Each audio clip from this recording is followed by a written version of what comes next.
Tuhan, jumpa lagi di dalam program pemahaman Alkitab. Pada waktu lalu, kami telah membahas mengenai doktrin tentang Allah Tritunggal, dan doktrin tentang keselamatan, yaitu keselamatan dalam Kristus. Dan saat ini, saya akan membahas doktrin tentang Alkitab. Ini merupakan 3 doktrin utama sebagai dasar dari berdirinya gereja Kristen di segala abad, yaitu ada doktrin tentang keselamatan, bahwa keselamatan hanya di dalam Kristus. Kemudian doktrin tentang Allah, yaitu Allah itu satu hakikatnya, tetapi ada 3 pribadinya, yang kemudian dirumuskan dalam satu istilah Allah Tritunggal, dan itu jelas diajarkan dalam Alkitab. Bahkan benih-benih pengajaran itu sejak dari PL kita sudah melihatnya.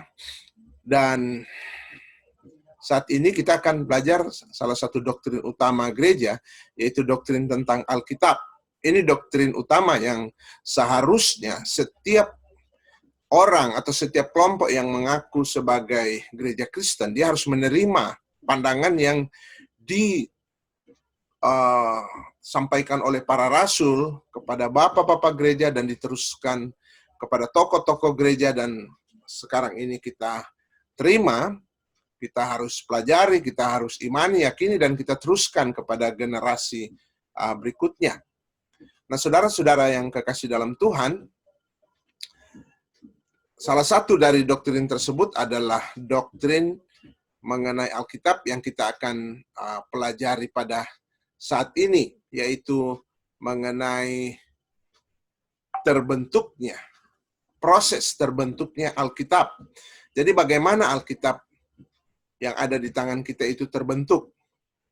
Tentu pembahasan ini sangat luas dan juga sangat panjang, tetapi pada saat ini kita akan melihat beberapa prinsip yang dilakukan, diterapkan, sehingga akhirnya terbentuk Alkitab seperti ada di tangan kita sekarang dalam bentuk terjemahan.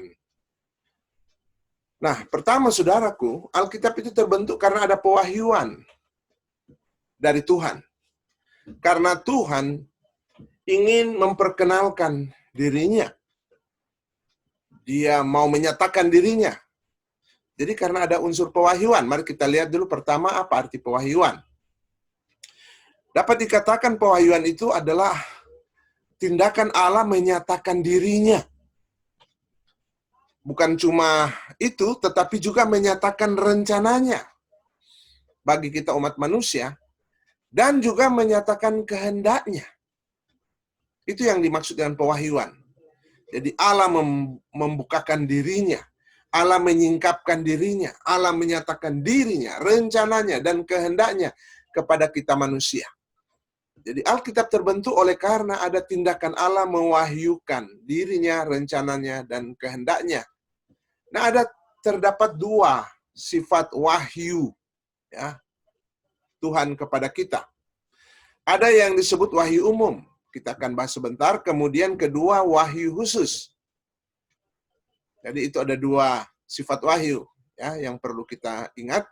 Ada wahyu yang bersifat umum, ada wahyu yang bersifat khusus. Nah, wahyu umum itu menyangkut alam semesta. Jadi penciptaan alam semesta. Dengan penciptaan alam semesta, ia menyatakan dirinya bahwa Allah itu ada.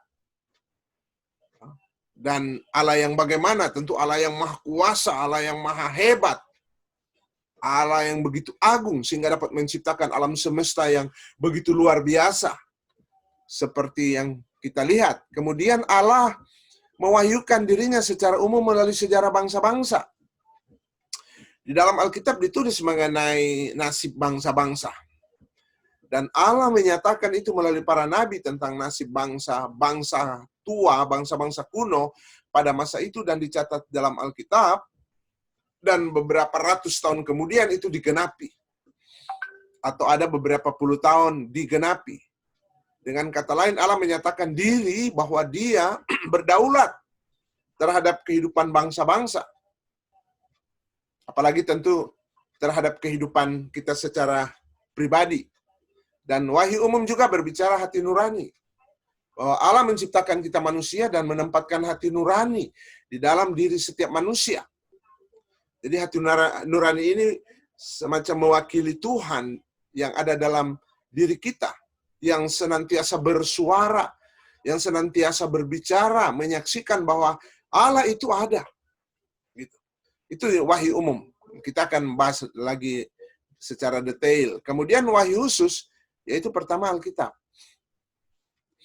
Nah, ini terbentuknya Alkitab karena ada wahyu khusus. Nah, ini yang kita kemudian akan dalami lebih jauh dalam materi ini.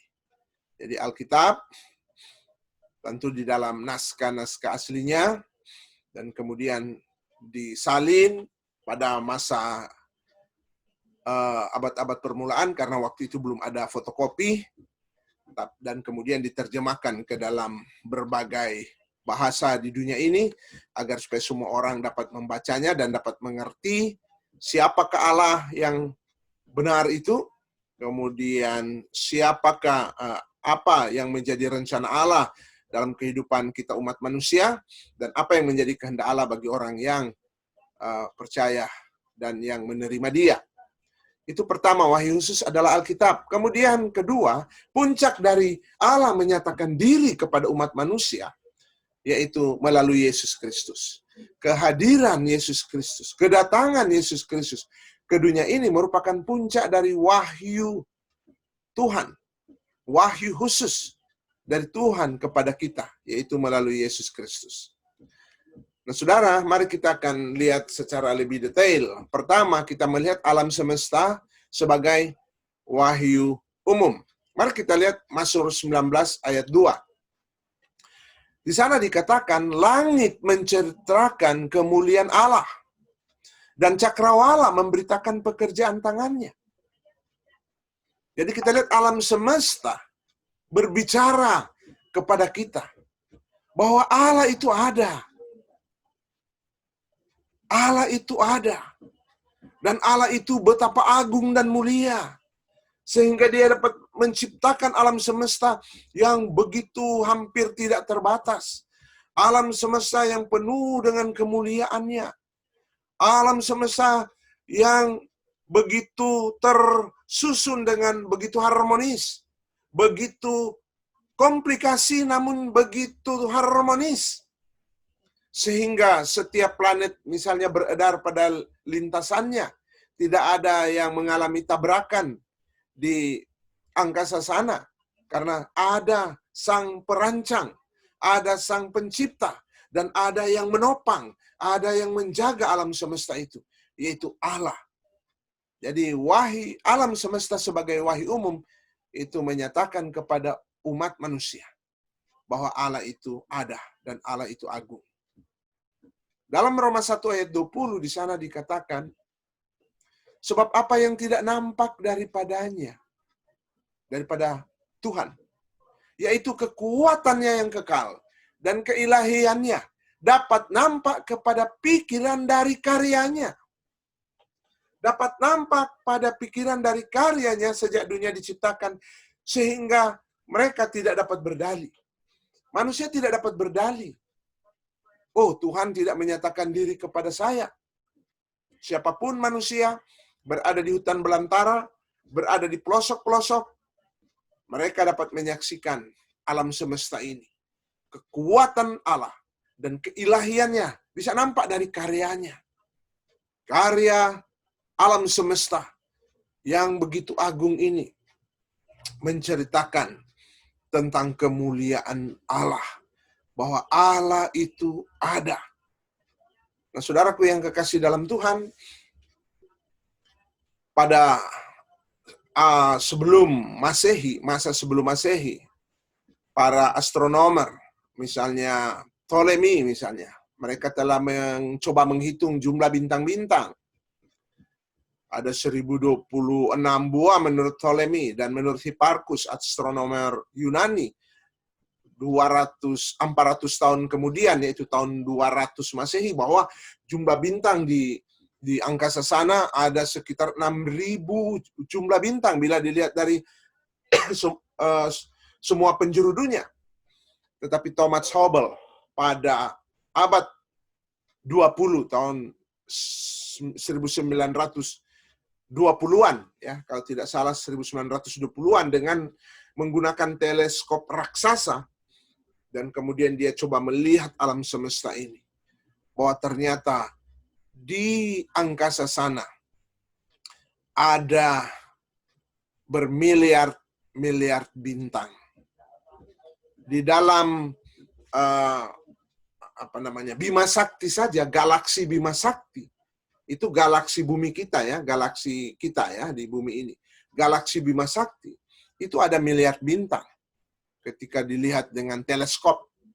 Sedangkan galaksi Bima Sakti yang di dalamnya ada miliar bintang, salah satu bintang yang tidak terlalu besar bila dibandingkan dengan bintang-bintang yang lain, yaitu matahari, yang mungkin ratusan kali atau ribuan kali lebih besar dari dunia ini, ya, adalah matahari dalam galaksi Bima Sakti.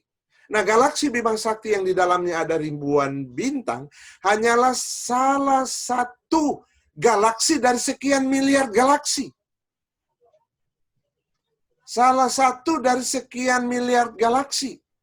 Sekali lagi, jadi galaksi Bima Sakti, galaksi kita, ya, ada miliar bintang di dalamnya.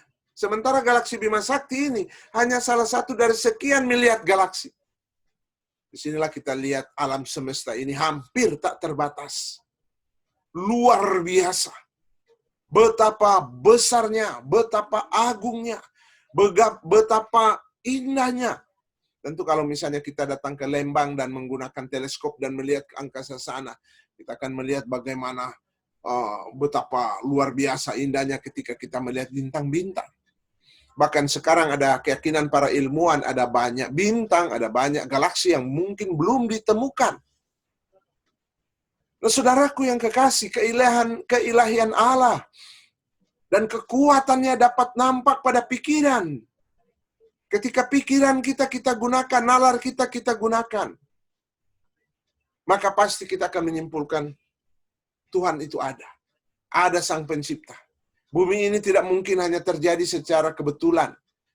Bumi ini bukan terjadi hanya dari satu gumpalan benda atau zat dan kemudian terjadi evolusi dan kemudian semakin lama semakin besar, berputar semakin kencang, maka meledak dan kemudian mulai terpancar kemana-mana planet-planet. Teori Big Bang misalnya. Ini justru nalar kita sulit menerima, ya, akal sehat kita sulit menerima. Kalau alam semesta yang begitu harmonis, di mana setiap bintang itu beredar pada lintasannya, itu hanya terjadi karena ledakan besar. Tentu kalau suatu ledakan terjadi, maka gumpalan-gumpalan, pecahan-pecahan dari ledakan itu, dia terpancar kemana-mana. Dia terlempar kemana-mana tanpa beraturan. Tetapi kenyataannya, ketika para ilmuwan melihat ke angkasa sana, ternyata setiap bintang, setiap planet, itu beredar secara harmonis pada lintasannya. Tersusun dengan begitu rapi, dengan begitu luar biasa. Nah, bagaimana mungkin ini dihasilkan oleh suatu ledakan besar? Kita harus kembali kepada Alkitab.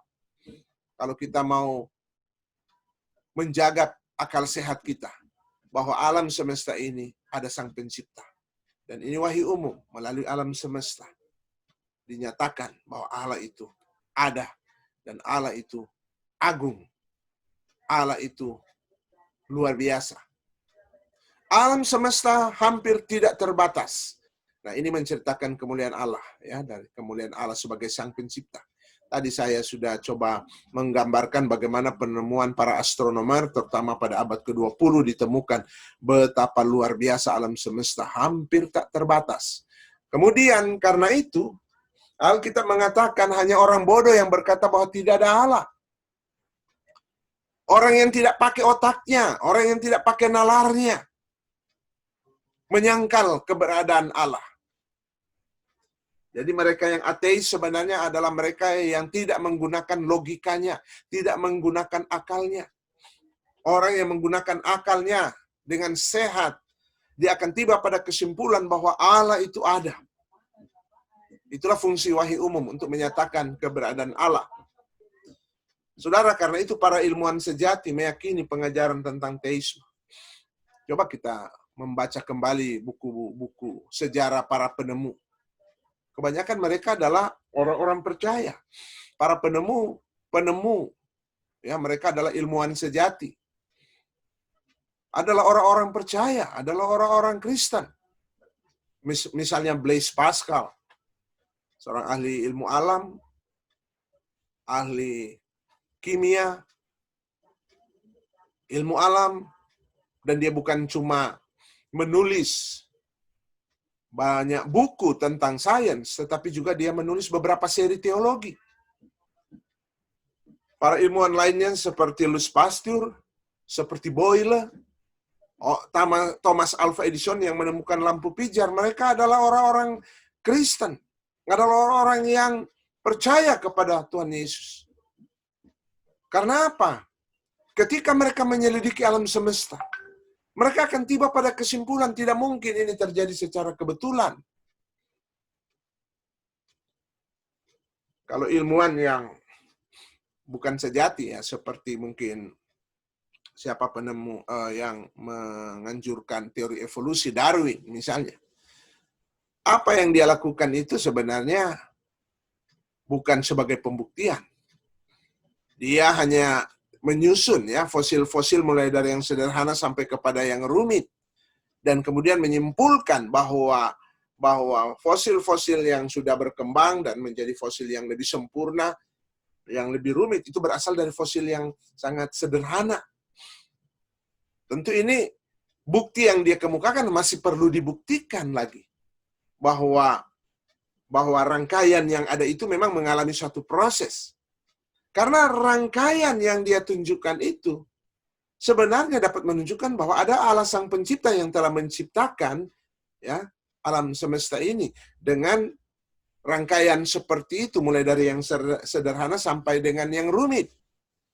Jadi apa yang dikatakan sebagai pembuktian sebenarnya masih perlu dibuktikan apakah benar itu adalah bukti. Nah, saudara, dulu misalnya ada seorang dokter yang dari Belanda ya, yang datang di Sumatera. Saya agak lupa ya nama dokter itu. Dan dulu pernah dia kemudian dipindahkan dari Sumatera ke salah satu daerah di dekat Bengawan Solo. Dan di sana dia menemukan katanya manusia purba Jawa. Manusia purba Jawa ya, Pithecanthropus erectus ya, dan kemudian dia mempopulerkan itu. Dia coba menulis beberapa artikel untuk menyatakan bahwa dia telah menemukan manusia tengkorak, manusia purba Jawa. Tetapi kemudian tahun 1948 dalam suatu pameran di Leiden, ketika dia sudah tua, akhirnya dia mengaku dosa di sana. Dan dia mengaku di sana bahwa sebenarnya apa yang dia tunjukkan sebagai bukti ada manusia purba Jawa, Pithecanthropus erectus itu hanyalah tengkorak gibbon raksasa. Yang kemudian dia coba misalnya giginya itu dikikis agar supaya menyerupai gigi manusia, dan kemudian dia mengatakan bahwa ini manusia purba Jawa. Dia mengaku bahwa itu hanyalah tengkorak dari gibbon raksasa. Ada banyak data-data yang dikemukakan oleh para evolusionis ini sebenarnya adalah data-data yang dimanipulasi. Nah, saudara-saudara yang kekasih dalam Tuhan, para ilmuwan telah menyelidiki alam semesta ini dan mereka tiba pada kesimpulan bahwa Allah itu ada. Karena itu ilmuwan yang sejati seperti tadi saya katakan, Louis Pasteur, Boyle, Blaise Pascal, dan ada begitu banyak ya ilmuwan sejati, para jenius dunia ini yang percaya pada teisme. Salah satu sosiolog di Amerika namanya Sorokin, itu orang Rusia ya.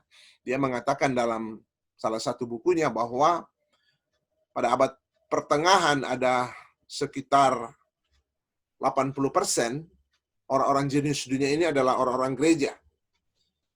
Tetapi abad 20 ini, mungkin tidak sampai 2% orang jenius ada dalam gereja. Itu pun katanya identitas iman mereka tidak jelas yang 2% ini. Mengapa? Ya ketika gereja pada waktu itu mengambil langkah yang keliru.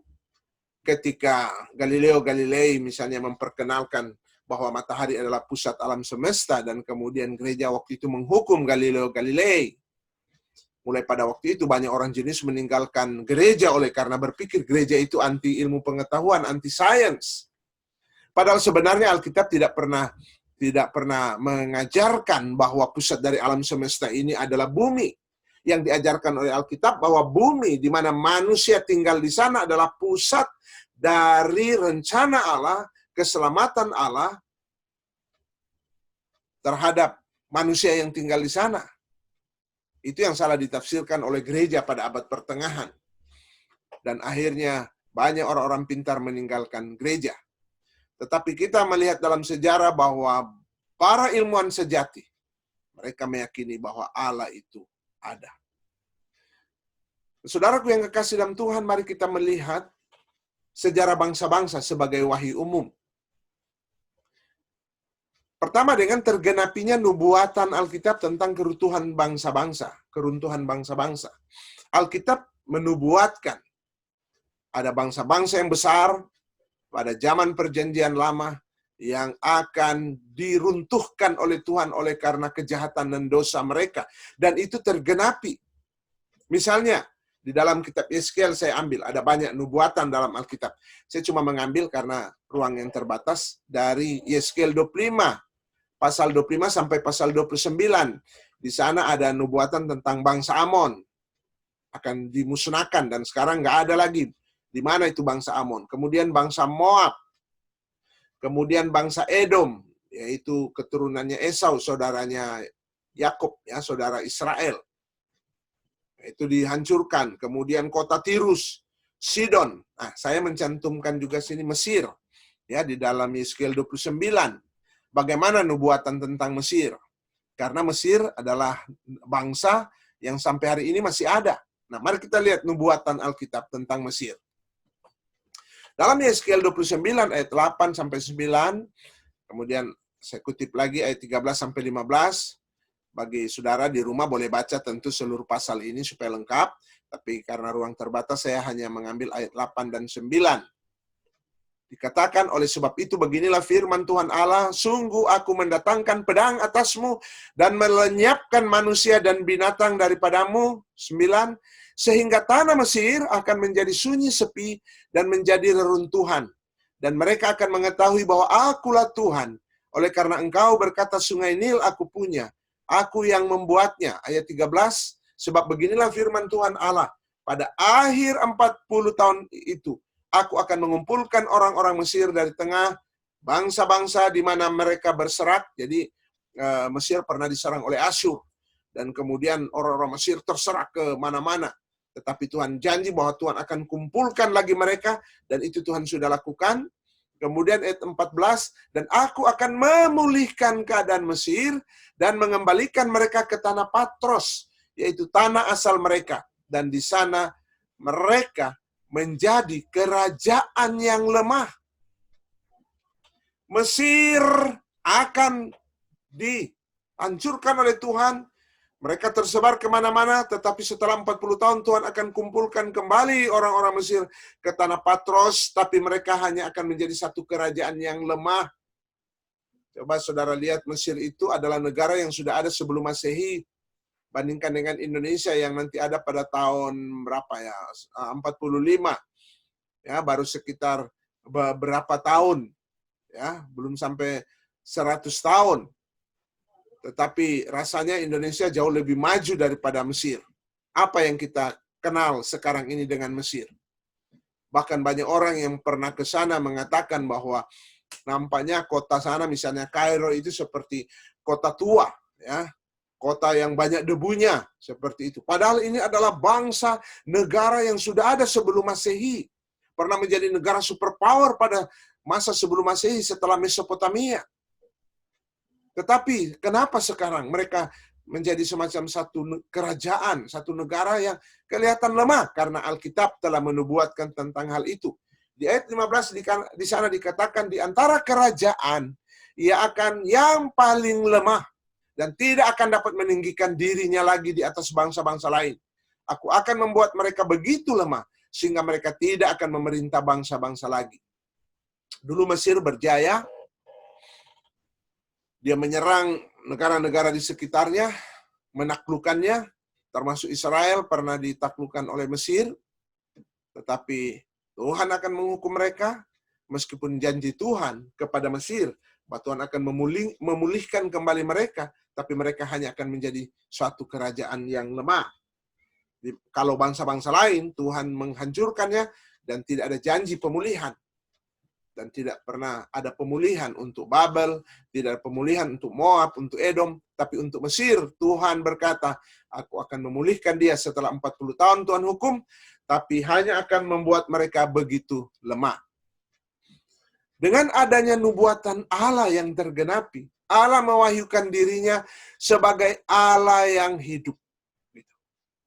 Bahwa Allah di dalam Alkitab yang menyatakan dirinya melalui para nabi adalah Allah yang hidup, Allah yang benar, bukan Allah yang mati, yang tidak dapat berbuat apa-apa, tapi adalah Allah yang hidup, yang mengendalikan dan menentukan masa depan bangsa-bangsa. Allah mewahyukan dirinya bahwa dia berdaulat, sehingga dia mengendalikan bangsa-bangsa yang besar. Dia menentukan masa depan bangsa-bangsa, karena dia adalah Allah yang berdaulat. Dia berdaulat terhadap siapapun. Dia berdaulat terhadap apapun. Itulah wahyu umum melalui sejarah bangsa-bangsa. Immanuel, kemudian kita melihat hati nurani ya, sebagai wahyu umum. Immanuel kan berkata hati nurani itu seperti ruang sidang pengadilan. Ini bagian ketiga dari wahyu umum, yaitu hati nurani. Itu seperti ruang sidang. Di dalam ruang sidang tentu di sana ada saksi, ada pengacara, ada jaksa penuntut, ada hakim, seperti itu ruang sidang. Dan semua orang dikasih hati nurani. Ketika diciptakan, semua manusia memiliki hati nurani, itu bedanya dengan binatang.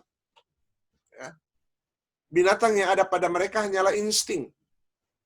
Tapi manusia memiliki hati nurani. Dan hati nurani ini senantiasa bersaksi bahwa ada Allah. Seringkali orang mengatakan hati nurani itu adalah suara Allah yang ada dalam diri setiap manusia. Yang senantiasa bersaksi bahwa Allah itu ada. Saudara, mari kita lihat Roma 2 ayat 14 dan 15. Apabila bangsa-bangsa lain yang tidak memiliki hukum Taurat oleh dorongan diri sendiri melakukan apa yang dituntut hukum Taurat, maka walaupun mereka tidak memiliki hukum Taurat, mereka menjadi hukum Taurat bagi diri mereka sendiri. Sebab dengan itu mereka menunjukkan bahwa isi hukum Taurat ada tertulis dalam hati mereka, dan suara hati mereka turut bersaksi, dan pikiran mereka saling menuduh atau saling membela. Seperti yang dikatakan oleh Immanuel Kant tadi, bahwa hati nurani manusia atau suara hati manusia bagaikan ruang sidang pengadilan. Di sana ada orang-orang yang bersaksi. Di sana ada suara-suara yang menuduh, tapi ada juga suara yang membela. Nah, kita seringkali mengalami hal seperti itu. Ya, kita mengalami hal seperti itu. Misalnya ketika kita mau melakukan sesuatu, dan ada suara yang menuduh kita, jangan, itu berdosa. Tapi kemudian ada suara lain yang membela, oh itu nggak apa-apa, itu biasa. Ada suara-suara yang bersaksi, ya, untuk membela tuduhan atau untuk membela pembelaan yang diberikan oleh jaksa pembela. Itu fungsi saksi. Dan pada akhirnya ada hakim yang akan memutuskan. Dan kemudian kita melakukan hal itu atau tidak melakukan hal itu. Nah, hati nurani ini Ditempatkan Allah pada setiap manusia agar supaya dia menyatakan bahwa Allah itu ada yang benar, ada yang tidak benar, ada yang sejati, ada yang palsu. Karena itu ketika manusia menggunakan nalarnya, ketika menggunakan pikirannya, maka dia akan dapat mengenal kebenaran Allah. Walaupun tentu bagi orang yang belum ada dalam Kristus, kebenaran Allah yang dia kenal adalah kebenaran yang bersifat umum, kebenaran secara universal. Tetapi fungsi hati nurani yang terutama adalah menyatakan tentang keberadaan Allah. Bahwa Allah itu ada. Kemudian wahyu umum itu tidak mampu menyatakan siapa Allah itu. Jadi wahyu umum berfungsi hanya untuk menyatakan bahwa Allah itu ada, tetapi wahyu umum tidak mampu menyatakan siapa Allah itu.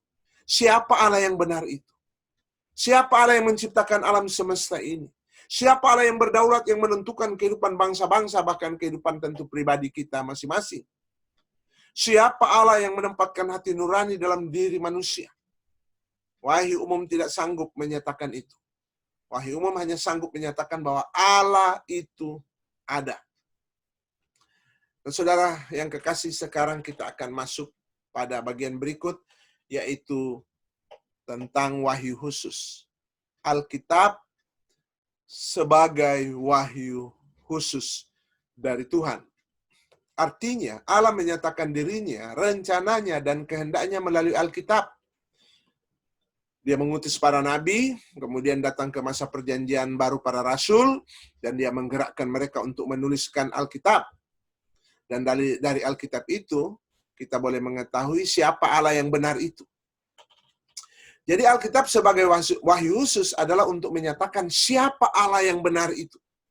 Kalau wahyu umum tidak mampu menyatakan siapa Allah yang benar itu, dan hanya mampu menyatakan bahwa Allah itu ada, tetapi wahyu khusus, yaitu Alkitab, fungsinya adalah untuk menyatakan siapa Allah yang benar itu, yang sudah menyatakan dirinya melalui wahyu umum. Kemudian Alkitab menyatakan rencana dan kehendak Allah secara sempurna. Ketika saudara menyelidiki Alkitab, saudara akan melihat bagaimana rencana Allah bagi saudara secara pribadi, apa kehendak Allah bagi saudara secara pribadi, bahkan rencana Allah bagi dunia ini, mulai dari penciptaan sampai kepada kekekalan. Secara garis besar Alkitab menceritakan di sana. Kita tidak dibiarkan meraba-raba dalam kegelapan, tetapi Allah telah memberikan kepada kita gambaran tentang masa depan dunia ini. Dunia ini akan dibawa kemana? Itu sudah ada gambarannya di dalam Alkitab. Karena Alkitab itu adalah wahyu khusus untuk menyatakan rencana dan kehendak Allah secara sempurna. Sempurna dalam arti bahwa itu cukup bagi kita. Tidak mungkin semua bersifat detail, tetapi itu cukup bagi kita untuk kita ketahui bahwa Allah ada, dan siapa Allah yang benar itu melalui wahyu khusus, dan bagaimana rencana Allah ke depan bagi orang-orang yang percaya dan juga bagi orang-orang yang tidak percaya. Kemudian Alkitab adalah firman Tuhan oleh karena setiap teksnya diilhamkan Allah. Nah, ini kaitan dengan wahyu khusus Allah, ya. Dia adalah, Alkitab adalah firman Tuhan oleh karena setiap teks diilhamkan oleh Allah. Ya. Ada hembusan nafas Allah di sana, theopneutos. Ya, ada hembusan nafas Allah. Atau artinya diilhamkan oleh Allah. Mungkin nanti kita akan membahas itu secara khusus pada bagian berikut. Mari kita lihat Yesus Kristus sebagai wahyu khusus. Jadi wahyu khusus pertama adalah Alkitab, dan kedua wahyu khusus di sini adalah Yesus Kristus ketika datang dari sorga ke dunia ini. Yaitu Allah datang menyatakan diri secara penuh di dalam kehidupan Yesus Kristus. Puncak dari penyataan Allah bagi dunia ini adalah melalui Yesus Kristus yang datang ke dunia menjadi manusia. Dan dalam Yohanes 1 ayat 18, di sana dikatakan tidak ada seorang pun yang pernah melihat Allah, tetapi anak tunggal Allah yang ada di pangkuan Bapa, dialah yang menyatakannya. Dialah yang menyatakannya. Jadi Yesus Kristus datang untuk menyatakan Allah yang tidak pernah dapat dilihat oleh manusia. Yesus Kristus datang untuk menyatakan Allah. Karena itu pada bagian lain Yesus mengatakan siapa yang sudah melihat aku, dia telah melihat Bapa dalam Yohanes pasal 14. Siapa yang sudah melihat aku, dia melihat Bapa. Bukan berarti Yesus adalah Bapa. Tentu ini pribadi yang berbeda dalam penjelasan saya pada waktu video-video yang lalu. Tetapi ketika kita melihat Yesus, maka kita melihat bagaimana Allah di dalam diri manusia yang datang menjelma menjadi manusia. Kita melihat dalam arti kita boleh melihat kehidupannya yang kudus. Kita boleh melihat tentang hikmatnya yang agung. Kita boleh melihat karakternya yang luar biasa. Dan kita melihat Allah. Kita boleh melihat Bapa di dalam anaknya Yesus Kristus. Jadi jelas ayat ini mengatakan tidak seorang pun yang pernah melihat Allah. Tapi anak tunggal Allah yang ada di pangkuan Bapa, dialah yang menyatakannya. Jadi kalau Yohanes 14 ayat 6, siapa yang sudah melihat aku, dia melihat Bapa, ayat ini tidak menjadi dasar untuk menyimpulkan bahwa Yesus itulah Bapa. Beda. Yesus adalah anak. Di dalam hubungan ketritunggalan, dia adalah anak, dan kemudian ada Bapa pribadi yang berbeda. Namun, Yesus mengatakan di sini, dalam Yohanes 14, maksudnya ketika melihat aku sama dengan seperti dia sudah melihat Bapa. Nah, karena Yohanes 1 ayat 18 di sini, tidak seorang pun yang pernah melihat Allah, tetapi anak tunggal Allah yang ada di pangkuan Bapa, dialah yang menyatakannya. Dialah yang menyatakannya. Inilah pewahyuan diri Allah secara puncak, secara khusus, yaitu melalui Yesus Kristus. Kemudian dalam Ibrani 1 ayat 1 dan 2 di sana dikatakan setelah pada zaman dahulu Allah berulang kali dan dalam pelbagai cara berbicara kepada nenek moyang kita dengan perantaraan nabi-nabi, maka pada zaman akhir ini ia telah berbicara kepada kita dengan perantaraan anaknya. Dengan perantaraan anaknya yang telah ia tetapkan sebagai yang berhak menerima segala yang ada. Oleh dia Allah telah menjadikan alam semesta. Jadi Allah kalau dulu menyatakan diri melalui para nabi, tetapi di akhir zaman ini Allah menyatakan diri melalui perantaraan anaknya. Oleh karena itu kalau ada nabi-nabi sesudah itu muncul, itu nabi-nabi yang tidak diakui. Dikatakan oleh Alkitab adalah nabi-nabi palsu. Kenapa? Karena puncak penyataan Allah sudah berakhir pada Yesus. Kenapa harus muncul lagi nabi? Nabi-nabi itu pada waktu sebelumnya. Pada waktu perjanjian lama Allah menyatakan diri melalui para nabi. Tetapi puncak dari penyataan diri Allah adalah melalui Yesus Kristus. Karena itu setelah itu tidak pernah muncul lagi nabi. Tidak ada nabi-nabi lagi. Berarti kita undur ke belakang kalau muncul lagi nabi-nabi. Nah, saudaraku yang kekasih, kita sudah melihat secara cepat bagaimana wahyu umum, yaitu alam semesta, sejarah bangsa-bangsa, dan hati nurani manusia. Kemudian wahyu khusus, yaitu Alkitab, dan kemudian Yesus Kristus. Nah, sekarang mari kita melihat dulu tentang respon manusia terhadap wahyu umum. Baru kemudian kita akan melihat lagi apa hasil respon manusia terhadap wahyu khusus.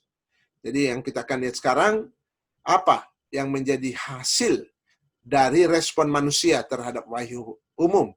Yaitu ketika manusia merespon wahyu umum, apa yang terjadi, apa yang dihasilkan. Pertama, secara eksternal, ketika manusia merespon wahyu umum, maka lahirlah budaya. Di setiap suku bangsa ada budayanya. Ya.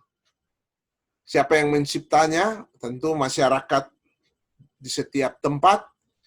Mereka menciptakan bagaimana yang baik dalam cara berpakaian, bagaimana yang baik di dalam tata krama, di dalam berhubungan satu dengan yang lain. Ya.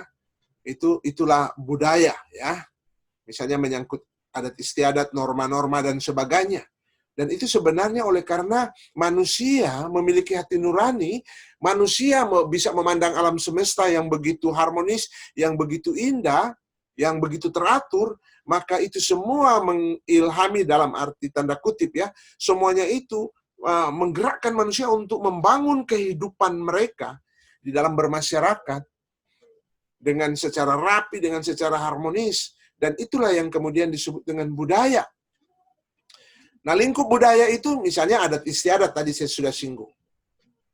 Kemudian ada norma-norma, dalam setiap masyarakat ada norma-norma yang diatur dan berbeda-beda tergantung dari hasil respon manusia terhadap wahyu umum di setiap lokasi, di setiap tempat, di setiap suku bangsa. Kemudian seni, ya. Kemudian sains dan filsafat. Ya, semuanya itu hasil respon terhadap wahyu umum. Kemudian teknologi, itu juga hasil respon terhadap wahyu umum. Oleh karena berkembangnya sains sebagai hasil respon terhadap wahyu umum. Misalnya para ilmuwan, mereka coba menyelidiki alam. Karena itu kalau kita lihat sejarah perkembangan ilmu pengetahuan modern, itu berkembang setelah era reformasi. Karena reformasi gereja menekankan bahwa alam semesta adalah wahyu umum Allah yang harus diselidiki. Sebagaimana para teolog menyelidiki wahyu khusus yaitu Alkitab, para ilmuwan memiliki tanggung jawab untuk menyelidiki alam semesta ini. Sebelumnya, keyakinan-keyakinan pagan menganggap bahwa alam semesta ini adalah Allah dengan keyakinan mereka bahwa alam itu sama dengan Allah. Karena alam sama dengan Allah, maka kita tabu untuk menyelidiki alam ini dengan pandangan panteisme mereka. Tetapi ketika kekristenan, khususnya pada era reformasi, menegakkan kembali pengajaran tentang wahyu umum dan wahyu khusus, maka orang-orang Kristen pada waktu itu sadar bahwa alam semesta adalah wahyu umum yang harus diselidiki. Karena alam semesta akan menceritakan kemuliaan Allah. Maka di sanalah ilmu pengetahuan modern berkembang. Dan kemudian disusul dengan teknologi berkembang. Jadi respon manusia terhadap wahyu umum itu menghasilkan budaya yang terdiri dari adat istiadat, norma-norma, seni berpikir, seni dalam hal-hal yang lain ya, misalnya dalam olahraga dan sebagainya, termasuk seni karya patung, seni lukis dan sebagainya. Kemudian menghasilkan sains, pemikiran-pemikiran agung filsafat, dan kemudian menghasilkan teknologi yang semakin pesat pada saat ini. Mengapa itu terjadi? Oleh karena manusia coba merespon wahyu umum, baik itu alam semesta, baik itu hati nuraninya, di dalamnya ada hati nurani yang memiliki kemampuan daya cipta, kemudian boleh melihat bahwa Allah mengendalikan hidup ini, Allah mengendalikan bangsa-bangsa, Allah adalah pengendali alam semesta, dan semua itu melahirkan norma-norma, melahirkan adat istiadat secara eksternal. Dan respon manusia secara internal, itu melahirkan agama. Jadi agama di luar kekristenan, itu adalah hasil respon terhadap wahyu umum. Di dalam hati yang paling dalam, ada satu keyakinan bahwa ada pribadi atau ada roh yang lebih tinggi dari manusia, yang menguasai alam ini, bahkan yang menciptakan alam ini. Maka lahirlah agama-agama. Yaitu agama-agama murni yang ada di luar kekristenan.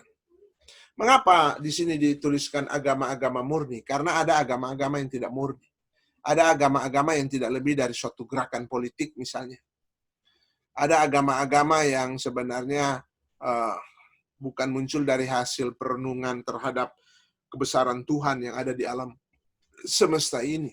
Bukan lahir dari suatu meditasi yang dalam dari hati nuraninya tentang bagaimana untuk hidup secara baik dan secara benar. Ada agama-agama yang lahir dari kepentingan-kepentingan politik, kepentingan-kepentingan sosial dan kelompok. Maka yang saya maksudkan sini, agama yang murni itulah merupakan hasil respon manusia terhadap wahyu umum secara internal, melahirkan agama-agama. Karena itu di dalam agama-agama ada kebenaran, yaitu kebenaran yang sifatnya universal. kebenaran secara umum, di mana semua agama yang mau menyelidikinya bisa mendapatkan kebenaran yang sifatnya universal tersebut.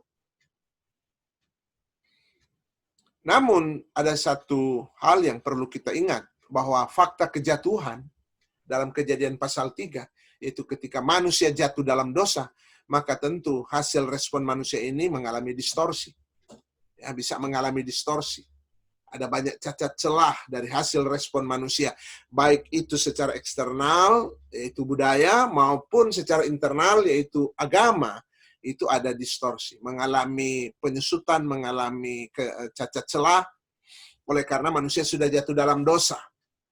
Sehingga kita melihat di dalam budaya, di dalam agama ada hal-hal yang mengandung unsur kejatuhan itu, unsur kejatuhan dalam dosa itu. Satu hal lagi tentu harus dipertimbangkan, bahwa iblis juga ada, dan iblis seringkali juga berbonceng di sana. Maksudnya, iblis menggunakan budaya maupun agama, ya, mencari celah dan masuk di sana untuk menghancurkan manusia. Tetapi kalau itu sesuatu yang murni, hasil dari perenungan, hasil dari meditasinya, hasil dari responnya yang dalam, maka tentu itu bernilai luhur, baik itu budaya maupun itu agama. Jadi baik budaya maupun agama itu memiliki nilai-nilai luhur ketika itu hasil dari suatu perenungan terhadap wahyu Allah. Karena itu wahyu dari Allah, cuma wahyu ini terbatas. Wahyu ini bersifat umum, hanya mampu menyatakan ada Allah, tetapi tidak mampu wahyu umum menyatakan siapa Allah yang benar itu. Nah, disinilah kita dapat melihat tentang agama-agama di luar kekristenan. Saudaraku yang kekasih dalam Tuhan, mari kita melihat sekarang respon manusia terhadap wahyu khusus. Sebagaimana manusia merespon wahyu umum, dan itu menghasilkan budaya dan agama, karena itu banyak para antropolog menyamakan aja budaya dan agama. Memang pada satu sisi boleh dapat dikatakan demikian. Kalau para antropolog mengatakan bahwa budaya dan agama itu sama, ya dapat pada satu sisi kita boleh melihat sama, karena sama-sama merespon wahyu umum. Bedanya yang satu secara eksternal, yang satu secara internal. Itu aja. Nah, sebagaimana manusia merespon wahyu umum, kita bisa melihat juga bagaimana manusia ketika merespon wahyu khusus. Yaitu pertama, ketika manusia merespon wahyu khusus, yaitu merespon kehadiran Yesus Kristus ke dalam dunia ini, ketika dia mau merespon, menerima Yesus Kristus sebagai Tuhan dan Juru Selamat, maka dia akan memperoleh hidup yang kekal. Itu pertama. Bahwa dia akan mendapatkan hubungan kembali dengan Allah yang sudah terputus karena dosa. Hidup kekal bisa memiliki arti secara kualitas, yaitu dia mulai mendapatkan hidup yang sejati. Hidup yang sejati adalah hidup yang terkoneksi dengan Sang Pencipta, sumber kehidupan. Sejak seseorang menerima Yesus Kristus, yaitu Allah yang datang ke dalam dunia, memperkenalkan dirinya. Kalau kita mau lihat identitasnya, disebut dia firman Allah, tapi firman Allah itu adalah Allah, dan kemudian menjadi manusia. Dan orang merespon dia, menerima dia sebagai Tuhan dan sebagai Juru Selamat, maka dia memperoleh hidup kekal atau hidup yang sejati. Di dunia ini, dia mulai mendapatkan kehidupan yang sejati, yaitu kembali kepada sumbernya, kembali kepada Sang Penciptanya, kembali kepada Sang Penebusnya, dan kemudian dia mendapatkan kehidupan yang tidak akan pernah berakhir lagi selama-lamanya dengan Tuhan. Ketika secara jasmania dia mati di dunia ini, dia akan tetap berkelanjutan dalam kehidupan kekal bersama dengan Tuhan di sorga. Itu hasil respon terhadap wahyu khusus, yaitu merespon Yesus Kristus, menerima Yesus Kristus. Kemudian respon manusia terhadap Alkitab. Tentu mereka yang sudah diselamatkan dan kemudian mau merespon Alkitab, membaca Alkitab, mempelajari Alkitab, maka akan mengalami pertumbuhan secara rohani juga. Saya tambahkan di sini, yaitu ketika manusia merespon Alkitab, maka dia akan dapat membangun pemahaman teologi yang baik, teologi yang sehat. Itu hasil respon manusia terhadap Alkitab. Ingat ya, namanya hasil respon manusia memang ada kekurangan-kekurangan. Karena itu teologi itu tidak persis sama dengan Alkitab. Kalau Alkitab adalah wahyu khusus Allah, teologi hanyalah respon manusia terhadap wahyu khusus, yaitu Alkitab. Dan orang yang sudah diselamatkan dan mau selalu merespon Alkitab, baik itu merespon pengajaran Tuhan di sana, merespon rencana Tuhan dan kehendak Tuhan yang dinyatakan di sana, di dalam Alkitab, maka dia akan mengalami pertumbuhan secara kerohaniannya. Itulah hasil respon manusia terhadap wahyu khusus.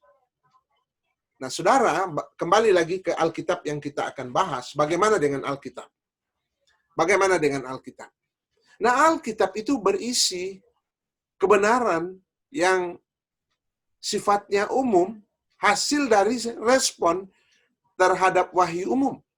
Jadi kebenaran Alkitab berisi tentang wahyu umum maksudnya.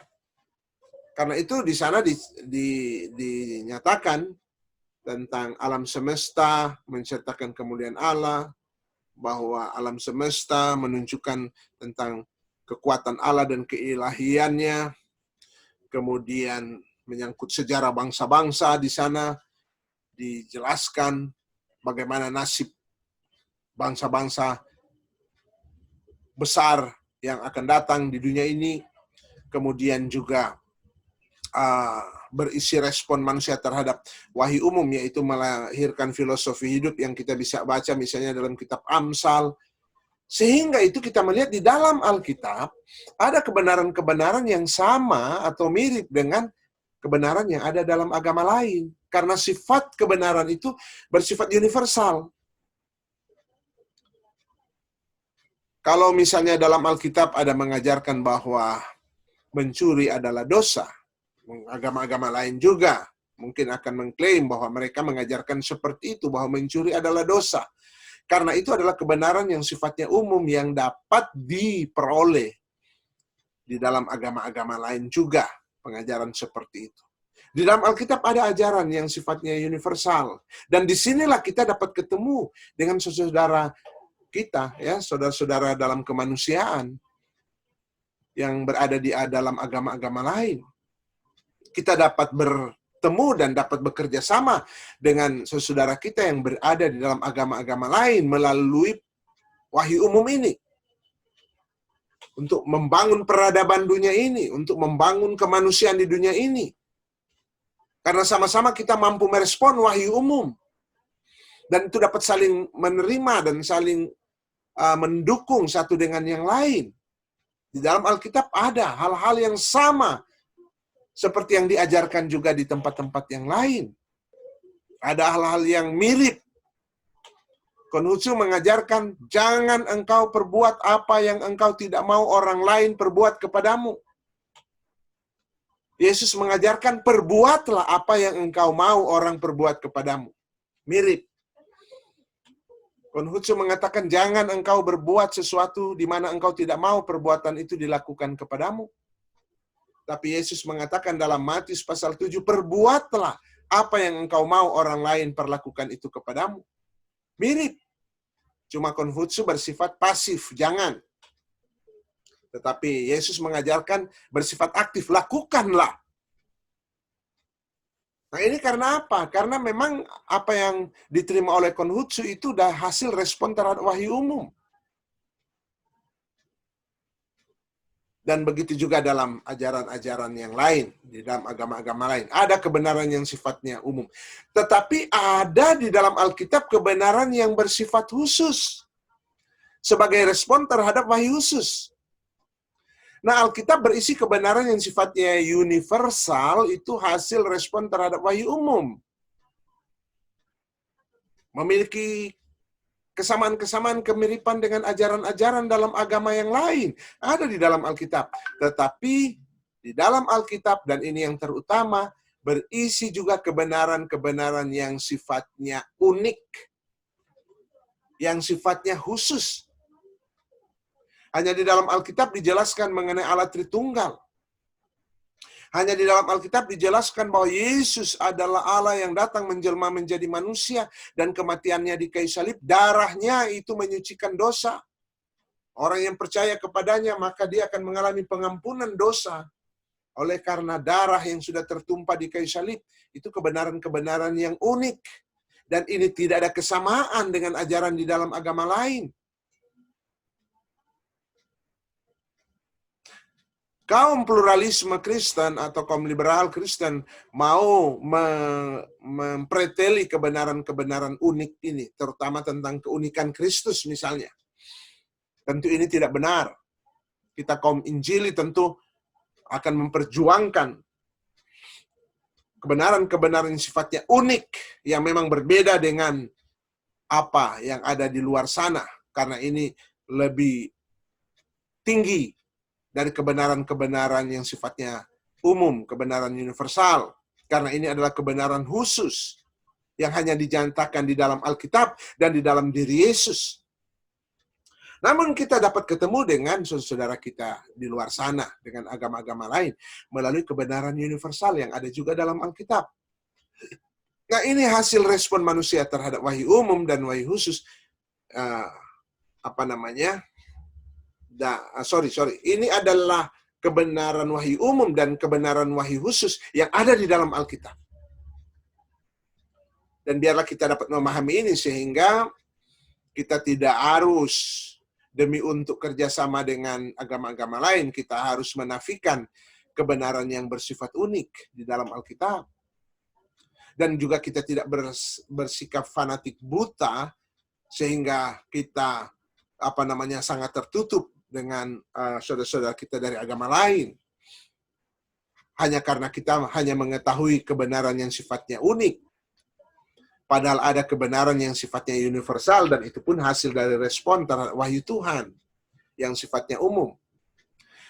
Nah, ini di dalam Alkitab. Nah, saudara-saudara yang kekasih di dalam Tuhan,